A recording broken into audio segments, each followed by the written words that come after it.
All right, what's up, everyone? Welcome back. Happy Monday. Hi, Jen. Hello. How is it going? Great. Good.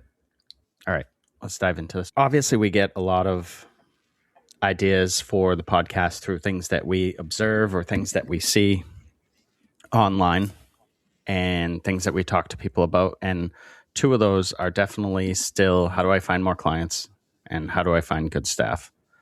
And I think those are legitimate problems. But before anybody answers with their method or their system they created or whatever, I think it's important to ask another question and to peel back the layers to understand what the actual problem is.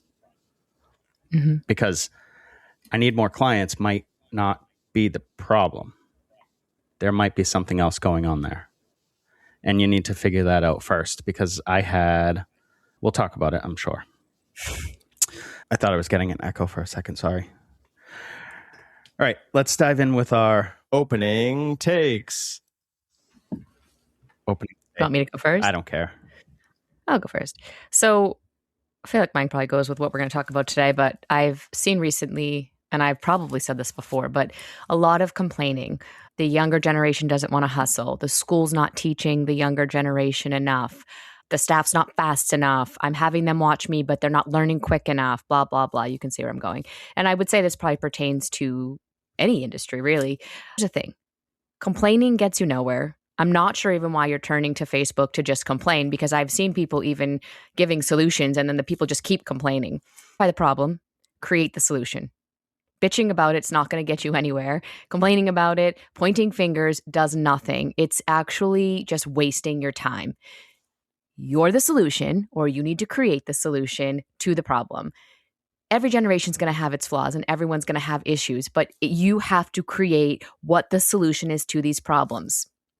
Create the solution. Stop complaining. I dig it. And that is what we're going to talk about today. Yeah. Mine's about AI again. And I saw this post the other day for someone that was like, I'm having a hard time. This is what I'm doing, blah, blah, blah. So all that's irrelevant. What they did was they created some artwork, quote unquote artwork or a poster or whatever you want to call it. And it was clearly AI. And instead of offering a solution to this poor person's problem that was clearly struggling, everybody was just ripping them, saying things like, I will never support a business that uses AI. I will never support any business that blah, blah, blah. Just ripping. So hold on to that thought for a second. Then people were saying, don't use AI, slop, use Canva instead. Canva. So that was the other 50% of the comments, right? So hold on to that thought for a second. So now nobody has created any sort of solution for this poor person.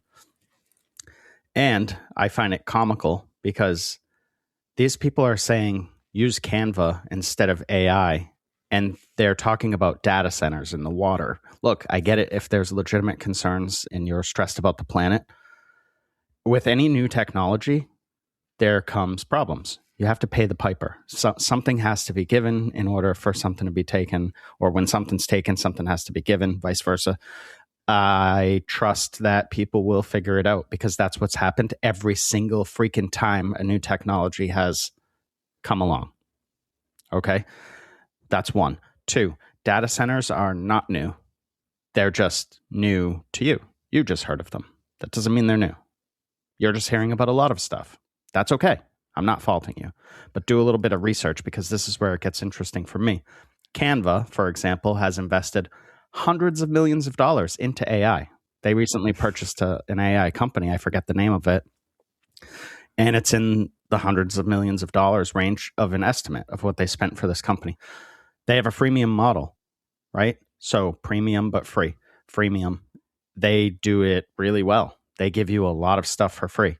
So you probably thought, well, I use the free model, so I'm not supporting them. And every time you go on their website, you provide a statistic for an investor to then lay down more money to target more things, to work on more AI stuff. Do not think that you can just decide that you're out of that loop, because you can't.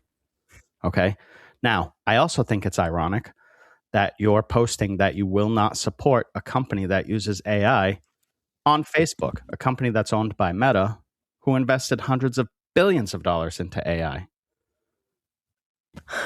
It's It is just quite it's funny. insane what these people will attack, and they are just blissfully ignorant. They are so incorrect that it's comical.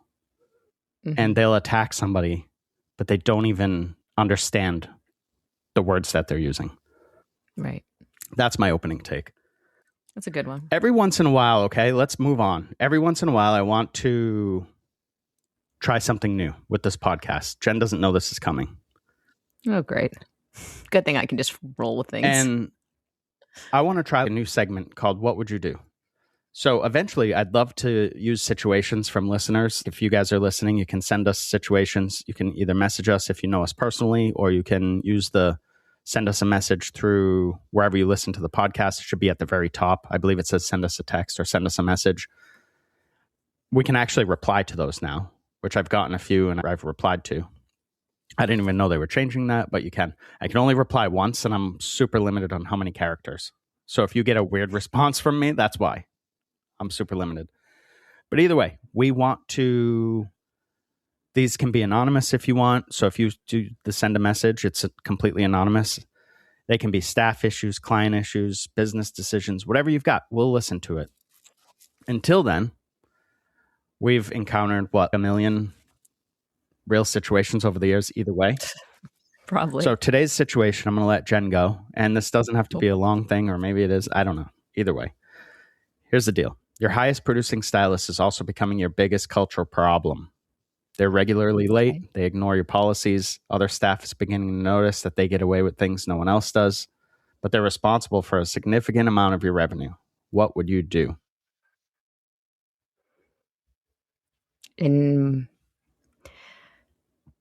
I know what I didn't do at my last salon, but hey, what would I do now? I'd have a hard conversation. I would sit down and lay out what the rules are.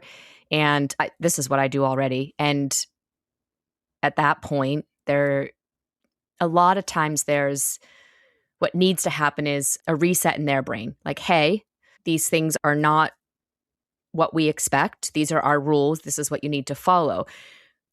Pause, because sometimes I think you can regroup here and be like, hey, you are, if you haven't realized, one of the top stylists now in our salon, which means the staff is now looking up to you because they may want to be you. They want to be as busy as you. They want to bring in as much money as you.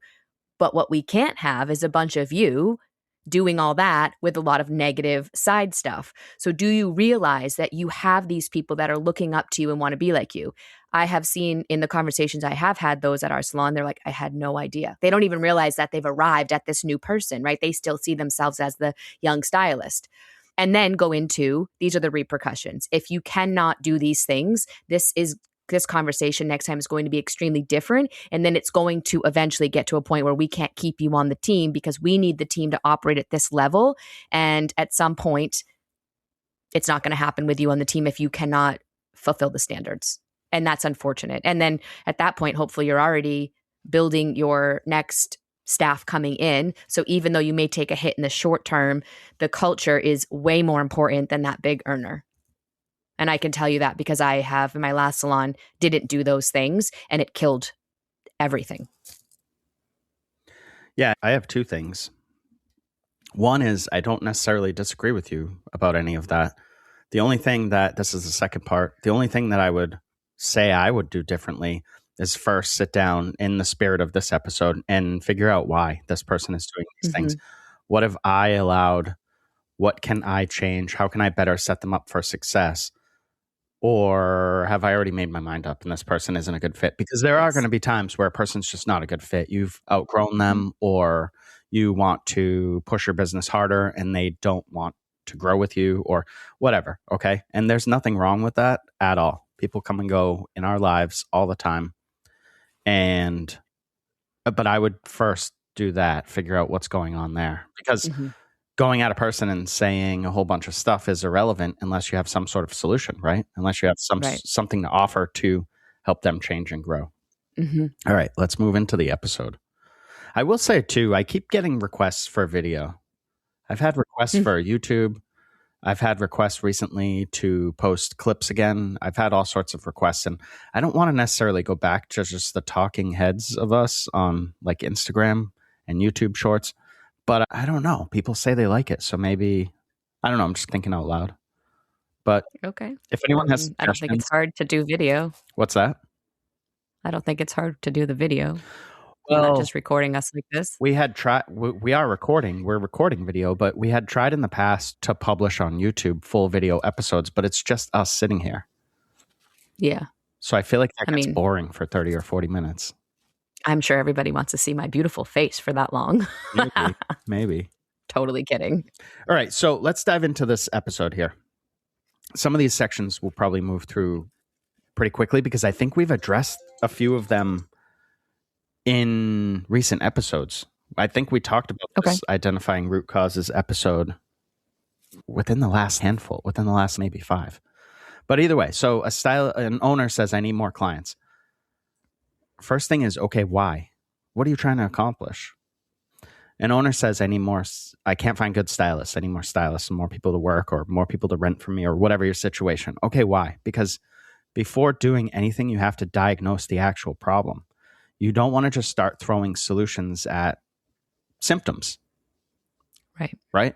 So I would run through a series. You can do it with yourself, or you can have somebody run through this with you to hold you accountable. Ask yourself, what have you already tried? What have you done? What have you actually tried to do? How long did you try to do it? Because I think a lot of us give up quickly when things don't work. I would agree with that. Yeah. What happened? What did the data tell you? What do you mean, what data? You should be measuring stuff. When you make a change in your business or you try something, you need to measure. Or how do you know if you've had success or not? You don't.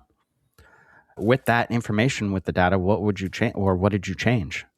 Because you should be using that data as information to guide your next iteration of whatever you're trying to solve. Did you try again, or did you give up? What assumptions are you making? Because we all do that. We're human beings, so we all make these assumptions of this is why, or this is the reason, and we try to create excuses for ourselves, basically.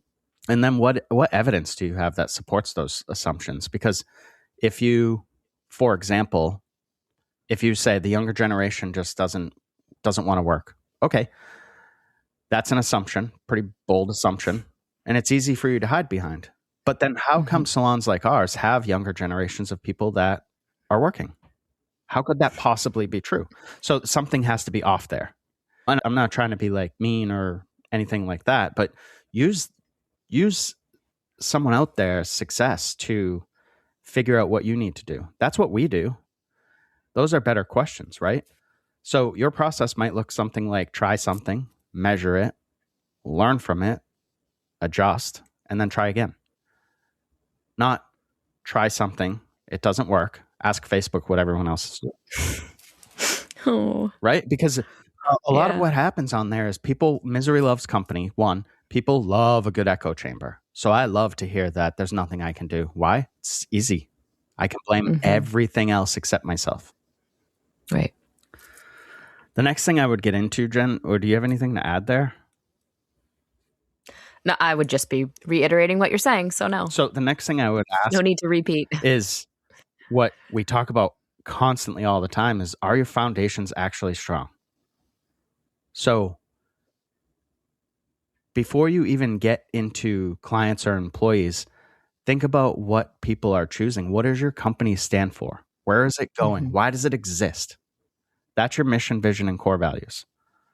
And having them written down doesn't mean you necessarily have a strong foundation or an understanding of them, because how did you create them? Was there a process? Was there intent? How much thought actually went into these things? Do you actually believe them? Do they influence your decisions? For real? Do you sit down and say, okay, I'm making this decision. What should I do? Should I do X or should I do Y? I don't know. Which one of those pushes my mission forward? Which one gets me closer to my vision and aligns with my core values? And it might be both or it might be neither. Either way, you might be flipping a coin. Either way, you need to have that stuff there and set. Right. Can your staff explain them is an important one too. Because if your staff isn't, so if you're not bought into your foundations and your staff, then your staff's certainly not going to be bought into them because they're Right. not going to know what they really are, or they're just going to be things that are on a wall. And your clients certainly aren't going to know either. And that's where a lot of confusion comes from. When you have you ever been to a business and you're confused? You're like, I don't know. I'm at this restaurant, but I don't really know what the vibe is. Weird. That's because the restaurant has an identity problem. Mm-hmm. No one's ever figured out really what the place is. It probably has a random mishmash of food and everything is average. Chaotic. You don't want your salon to be that. And let me tell you, we do ask our staff these questions, and our one-on-ones at the beginning of whenever we did them this year was like, do you even know what the mission is? And some did, some kind of had it pretty clear, but also, do you even understand the point of it? Like, it's not just because, right? So we explain that and they're like, oh, that makes sense. And it helps them in their day-to-day understand why we make our decisions, and what is expected of them is part of that mission and where to find it. And it's a conversation that we have. So if you're listening and you're like, well, yeah, but you don't really do that. We do. We actually do. It's always funny to me too when someone will ask them, like, do you know what our mission is? And they'll be like, it's to put the client, what we wanted to, and they explain it and they are not sure. And then at the end I go, yeah, that's exactly right. You just used a million words to get there because you're unsure of yourself and you think for some reason this is a quiz. It's not a quiz. We just want to reiterate why we exist. And one of the other things that I've seen, Jen, too, is, and I've had this happen, I was working with someone to try to help their business, and they were like, I don't know how to create a mission statement for a business. So I said, okay, perfect. I sent some examples, or I sent an example, and they said, that one's fine. We'll go with that. And I was like, whoa. You have to write it. You have to, there's no way that you're deeply buying into something that somebody else wrote for a completely different company that doesn't even know you. Right. Inspiration is cool. Laziness is not. And ignorance isn't an excuse. You wanted to own a business. Now do the owner things. Yeah, it's a lot of work. For sure. Let's talk about clients. So I had a past business mentor in a different industry say, because I said, if I could get X amount of more clients, because that's where your brain is. When you're a young business owner and you don't have a lot of experience, your brain just goes, I need more dollars. I get those through customers. So I need more customers. So I had a business mentor drop a literal bomb on my head when he said, if I dropped 100 new clients into your business this afternoon, how many would still be there next month? And I was like, probably none. Because how am I even dealing with 100? I didn't have systems set up. I didn't have an intake process that was streamlined enough. I didn't have forms set up for them. I didn't have the things that I needed to intake the people quickly. So it would have just been terrible experience for them. And then they're not coming back either way. Right. So I think there's a lesson there. There's a lesson there for sure that I got out of it. But you have to be honest with yourself. Maybe it was retention. Now, my retention at this particular business was high. So that wasn't my issue. It was the systems and the things that I just had no way to make that experience smooth for people. So there were so many hiccups and so many things, and they didn't really know this and they didn't understand this because I wasn't explaining it. I didn't have a way for my staff to explain it. I was trying to do everything. It's the typical salon story that you hear, right? The owner, I'm so busy. If I don't do it, nobody can do it. You're building that into your business on purpose when you say that. Right. So, I find a lot of times owners look at, the dead space in the books and things like, exactly like you said, I need more clients, where a different approach and a different question is, what if you coached your staff to have a better consultation with the clients they do have and solve the problems that the clients are listing during that consultation, rather than clients booked in for a haircut, client staff members just like, okay, what are we doing for your haircut today? And the client talks about, my hair feels dry, my hair feels this, it feels dull. And rather than be like, oh, okay, well, I have time in my schedule. What kind of stuff can we solve today since you're already here? And then before you know it, that one client is taking up a bigger space in the staff's schedule. But so often we're just like, oh, you booked a haircut, so you're getting a haircut today. When a lot of times with our staff, we'll coach them like, yeah, I should have booked for highlights, but I didn't. Oh, let's have that conversation. Even if I can't do it today, let's talk about that future appointment too. Let's make this client experience so amazing in the time that I do have that they feel special, they feel heard, and then they're coming back either for something else or they're able to do that day. And that fills in. And I think often we forget or look past our loyal clients and just think of all the new ones we need to have. Those loyal clients, they tell the story. Work on them because they're going to grow. And if you take them and you treat them well, they're going to tell their friends. And then you're going to have new clients just like the loyal ones you already enjoy in your business. Agreed. Yeah, that's all good stuff, dude. That solves it with the people that are already there. At the end of the day, maybe you go through this stuff. Let's talk about this, Jen. And you really do need new clients. You really do need more clients. Okay, fine. So we've looked at your numbers and we've asked all the questions, and your retention is healthy. When clients come in, they end up staying. They become repeat customers. Clients are, your experience is strong, right? People are happy with it. So you genuinely need more clients. You need to scale this thing. So I would start with, and you can jump in here too, is why would anyone choose you? Have you ever... Yeah, what sets you apart? Have you ever sincerely asked yourself that question? And don't tell me about the hair that you do or whatever, or your luxury experience, because there are probably a dozen salons available to the average client, right? Within their radius that they'll drive, I would say with dozens at least. There has to be at least 30. Maybe more. Yeah. So why you?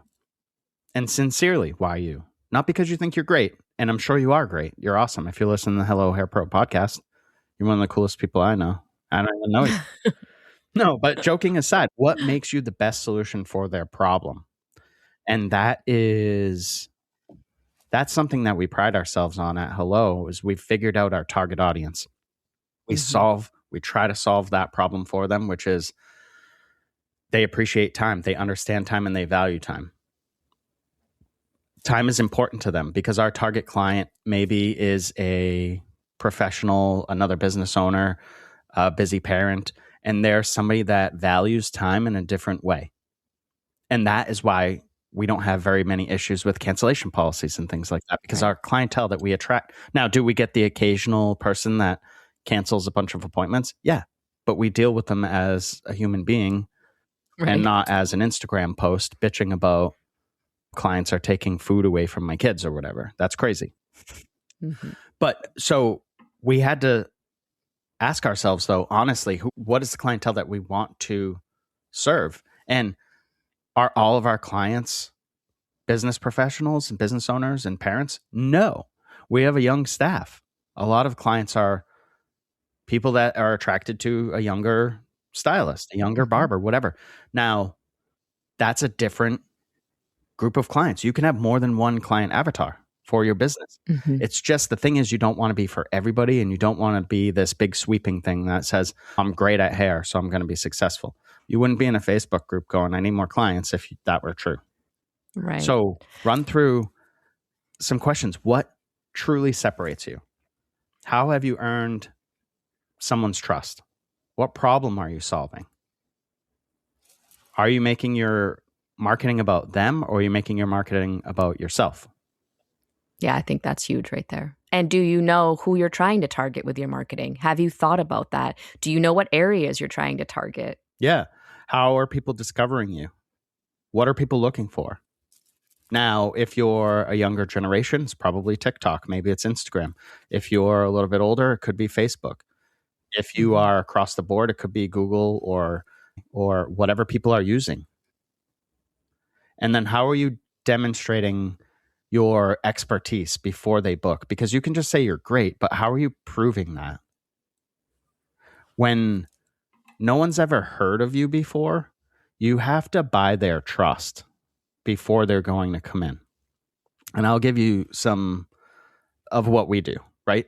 So we have a free level. It's free. It costs $0. And what do we do at that free level? And this is what a lot of businesses do, by the way. We give away education.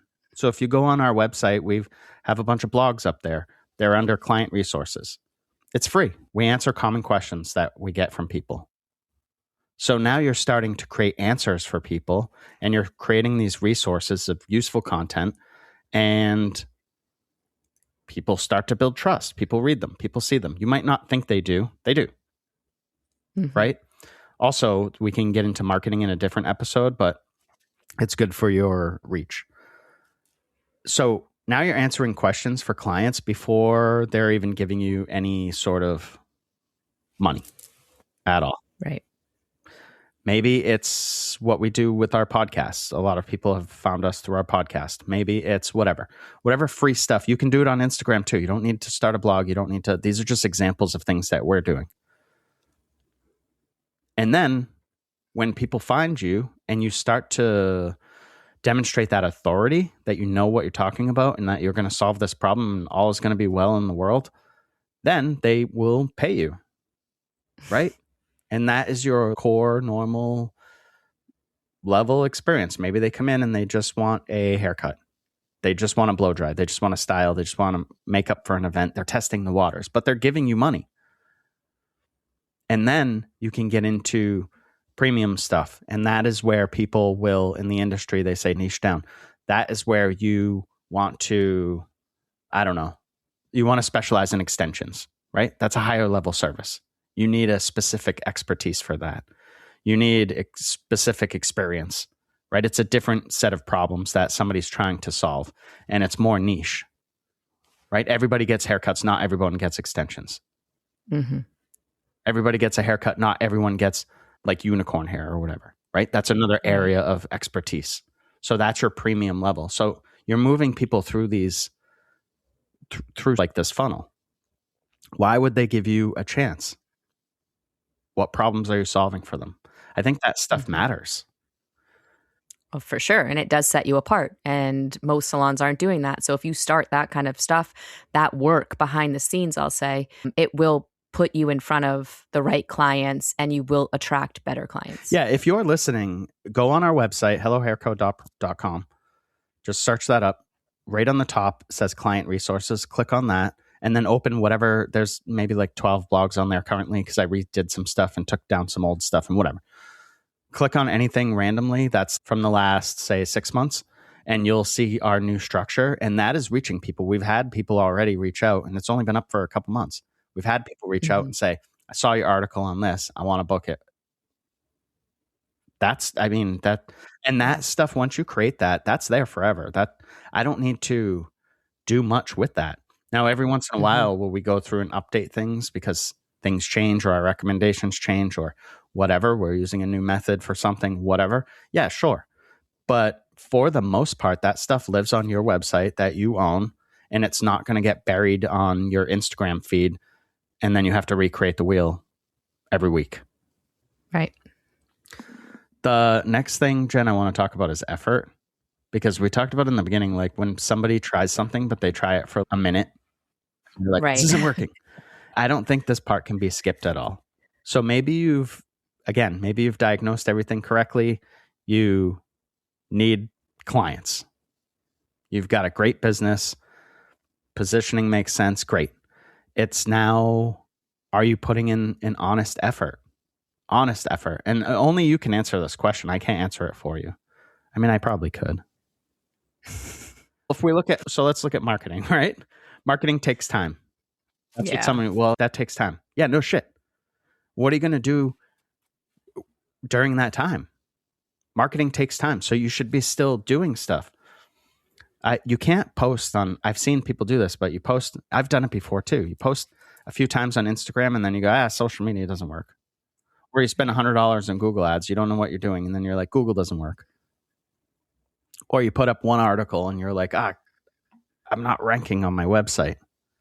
Yeah, the consistency, the length of time, those are really important. And again, you have to understand, especially like Google ads, you have to make sure they're going to the right people. Are they even targeting in your area? We've seen people do it. Like their ads are in Indiana and they live in New Hampshire. Like that doesn't even make sense. Yeah. The Instagram stuff, I think we coach our team a lot. They are a generation of instant gratification. So if they're not getting likes and comments, they don't think it's doing anything good for them when really don't worry about the likes and comments. Just consistently keep posting and get your work in front of people more often. It should just be building that page out. And if you get likes and comments, great, but the consistency of posting becomes way more important. I get it. If you don't get any good feels off of it, you think it's, oh, what could this really be doing? When I can tell you right now, we have staff that maybe doesn't have a lot of followers or likes or comments, but eventually people are like, we just had a new client the other day, and to the staff member, she was like, yes, I do follow you on Instagram. That's why I picked you. I went through and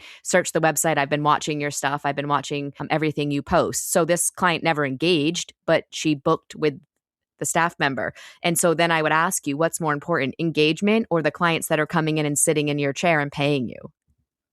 Yeah, I always tell our staff, who cares? Because with stuff like that, I put zero effort into Instagram. We post on it, and Facebook too. And we get people that are like, oh, I follow your Instagram page. That's how I found you that way. But they're not, again, like what you said, they're not engaging. But a lot of people get stuck in the engagement sort of loop because you get that dopamine and you're like, this is awesome. But here's the deal. Here's the reality. Say you get 30 likes on your photo or whatever of your back of your head that says balayage or whatever. Out of those 30 likes, how many are people that are hairdressers that already know that you do hair?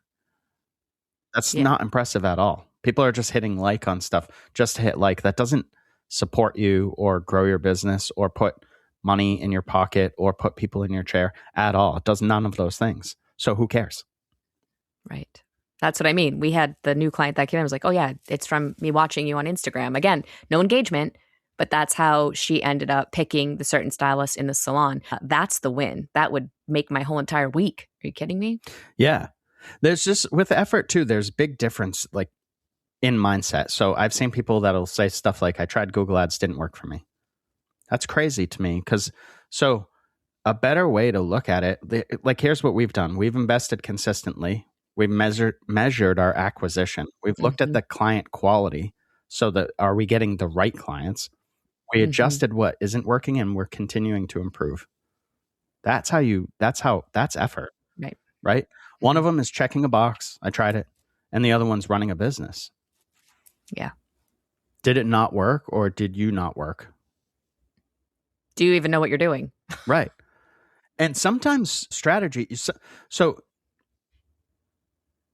sometimes you're going to try something. It's not going to work. It's going to fail. That's part of it too. Yeah, that's normal. Yeah, not everything is going to work for every person. That's crazy. Right. We'd all be trillionaires, right? And you learn the most from the things that you do fail at. Like you really, truly For do. sure. Because, okay, you tried something and you failed. Fine. What does the information tell you? What's the data say? Yes. Learn, adjust, move on. Yep. It's all about pivoting. Let's look at recruiting. So do the same thing with your staff. I can't find good stylists. Okay. If I drop 10 stylists into your salon tomorrow, how many would still be there 3 years from now? Right. How many would still be happy 6 months from now? Maybe someone needs to hear that. And then why? Maybe recruiting is not the problem. Maybe people are finding you. Maybe people are joining you. They're just leaving, or they're not interested in working for you.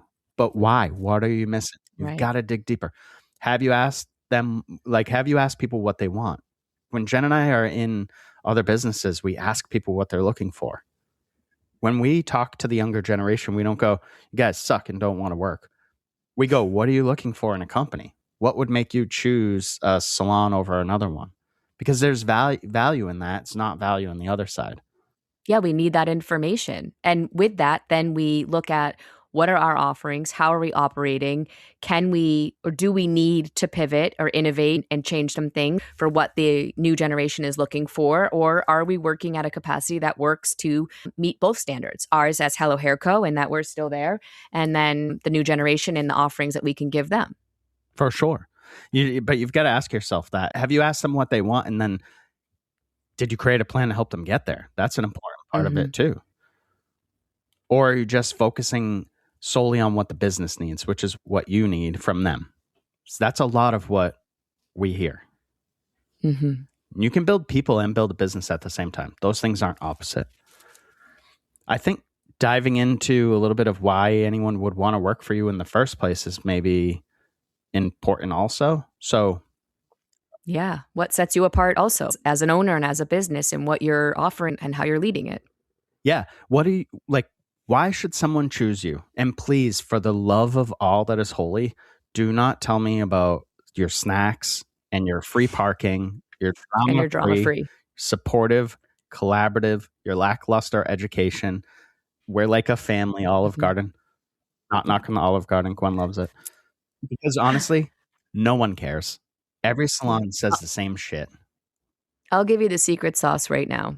If you can create a growth plan far beyond what they ever pictured for themselves, and you can keep them on it and show them the way, you can keep staff way longer than most other salons. It's all about the growth for that individual, not the growth for everybody because everyone's is different. An individual growth plan for every single stylist in your salon.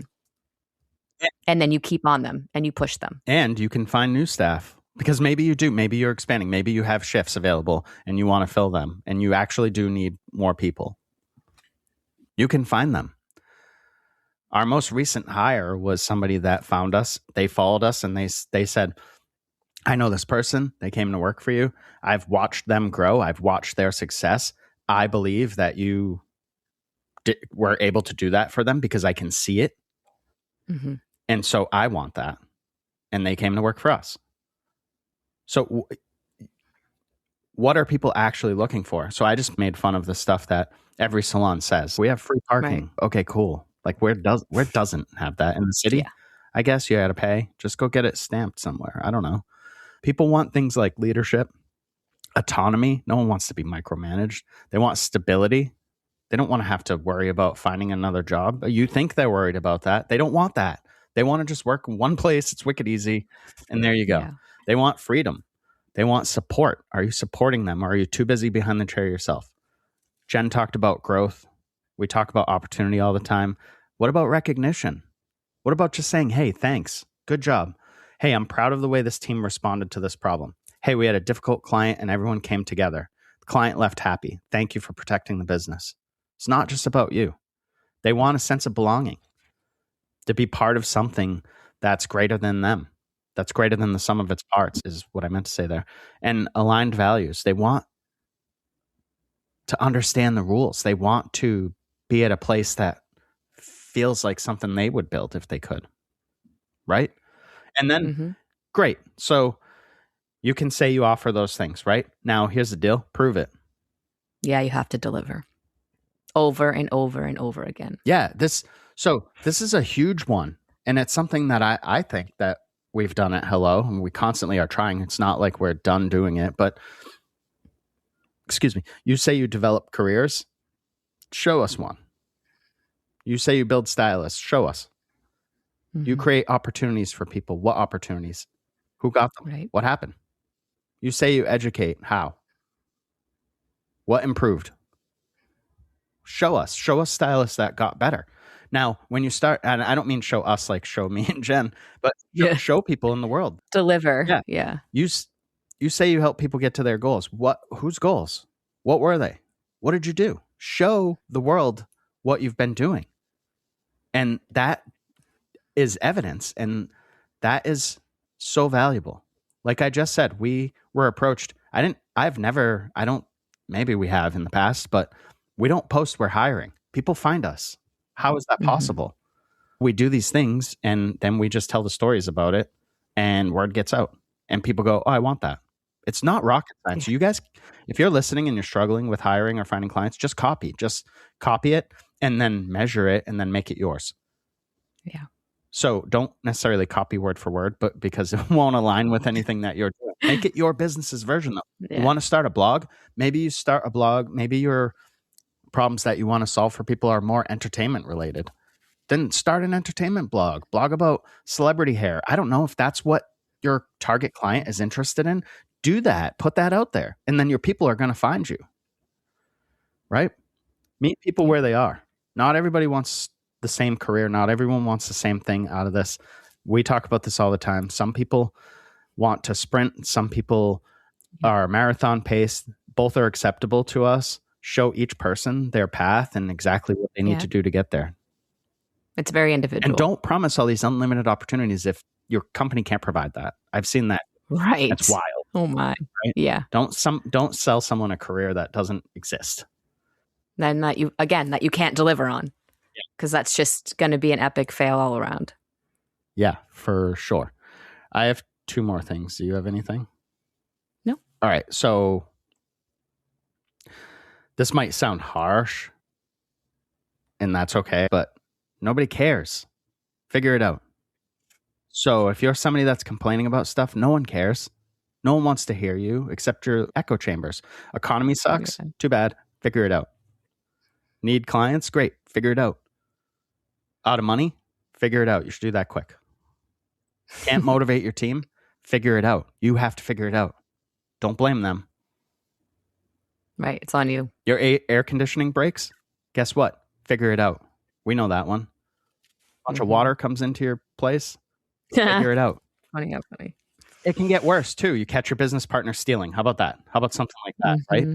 Doesn't matter. Nobody cares. Figure it out. You can be pissed. You can be scared. You can be like, this feels unfair. You can acknowledge that you got completely screwed over. Guess what? You still have a business to run at the end of the day. Your bills are still due. No one cares. Payroll needs to get covered. No one cares. Your lease needs to get paid unless you own the building, and then you have to pay your mortgage. Your staff's still looking for leadership. Nobody cares. You have to solve those problems. We talked about echo chambers already, so I don't think we need to get back into that. I think my point there was like the laziness, right? It's just easier to just blame stuff. We already talked about that. Yeah. And the big thing with what I was just saying is when you choose to own a business, everything falls on your shoulders, no matter what. So even if it's something that is completely not fair and you didn't do it, like we had a pipe burst, it's not fair. We didn't cause that pipe to burst. It doesn't matter though. We still had to figure it out. Yeah. Nobody cares. And like sometimes you don't. This isn't a rah-rah thing either. Like sometimes this isn't a you got this, you'll be great. Sometimes you don't got this. Sometimes you have no idea what to do. Sometimes every option sucks. Sometimes you're going to make the wrong decisions. Sometimes you can do everything right and still lose because that's part of it. That's what you signed up for when you became a business owner. The question is, are you going to get back up or not? Yeah, can you handle it? Yeah, losing is okay. We lose all the time. Failing is okay. Yeah. Mistakes are okay. Being wrong, okay. Own it, learn, move on, or don't, right? It's more like how quick can you regroup yourself and find the solution. Like that day the pipe burst, I could have sat on that floor and cried probably for days, but it was within minutes. How do we get, like, what's next? And we had a team put together and game on. But that's because we had to regroup real quick. We were literally standing in water going, okay, what's the first problem we need? We need to stop the water. What's the second problem? We probably need to alert insurance. So I said, okay, I'm going to figure out the water. Jen, you're on insurance. Like that's how, then next, what's next? Insurance said we need to contact this person. Okay, let's contact them. And then I need to work on that. Like that's just, you just go through and solve. Yeah, we didn't turn to Facebook and been like, hey, what's everybody do when they have a pipe burst? Like nobody cares. We have to solve the problem. And we have a staff that's relying on us to keep their jobs going. Like, how do we do this and how do we do it quickly and manage it fast? Yeah, I think that's so figure it out is when I say that, it's what I really am talking about is put yourself in a position to succeed. That's what you really have to do. The complaining just does nothing for you. It's not work harder. It's not never complain, right? You can complain, but there's a time and place for it. It's not pretend everything's awesome. It's whatever happened. What are you going to do now to put yourself in a best possible position to succeed? You made a mistake. Cool. Learn from it. Put yourself in a better position. Your employees quit. Cool. Try to figure out why and then put yourself in a better position. The economy's slow. You can't change that. So guess what?